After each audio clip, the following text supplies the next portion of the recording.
नमस्कार मित्रांनो. तर या गीताताई आहेत.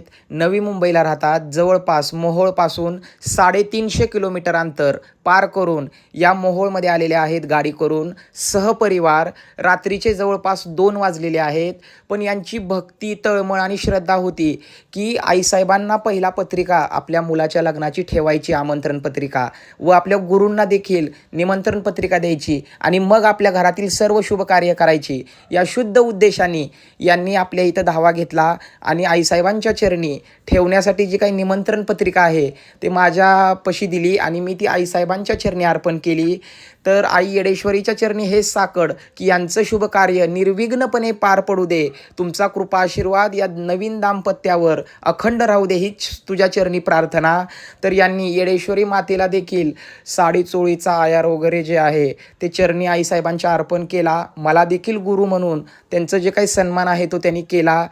खरंच आई येडामाई, तुझे काही भक्त इतके भोळे भाबडे आणि श्रद्धाळू आहेत, खूप निर्मळ मनाचे आहेत. तर त्यांना तू काही चुकलं वाकलं तर अगदी मोठ्या मनानं येडामाई तू सांभाळून घे, हीच तुझ्या चरणी माझी कळकळीची विनंती. तर खरंच माझं मन खूप भरून आलं. आज यूट्यूबवर यांनी आपली माहिती बघून मला गुरु करून घेतलं होतं. तर खरंच यांनी नातं अगदी शेवटपर्यंत खूप छान निभावलं. आज यांनी फक्त कार्यक्रम करून आज बाजूला झाले नाहीत, तर यांनी गुरूंना आई वडिलांसमान धरून आज इतक्या लांबून 350 किलोमीटर अंतर पार करून आज आपल्या इथं मान सन्मान देण्यासाठी आले. तर यांची भावना किती शुद्ध आहे हे यातून लक्षात आलं. आई येडामाई, एकच तुला प्रार्थना की यांच्या सदैव तू पाठीशी राहा. आई राजा उदे उदे, येडेश्वरीचा उदे उदे.